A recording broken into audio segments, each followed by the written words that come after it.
मंडी का सबसे मशहूर गर्मियों में इनका जो है ना जी लीमू पानी बहुत मशहूर है, और सर्दियों में ये जी जो है ना कीनू का, चिकंदर का, ब्लैक ब्लड का, मौसमी का जो है ना जूस बनाते हैं। चलो जी देखते हैं जी किस तरह ये बनाते हैं जी।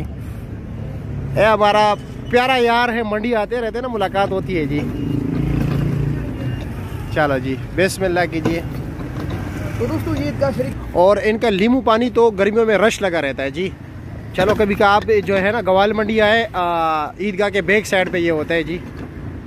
ये ब्लैक ब्लड का गिलास किस तरह है? चिकंदर और गाजर का 100 रुपए गिलास है जी, ब्लैक ब्लड का 300 रुपए, मौसमी का 200 रुपए का, और कीनू का इनका मिलेगा जी आपको गिलास 250 रुपए का।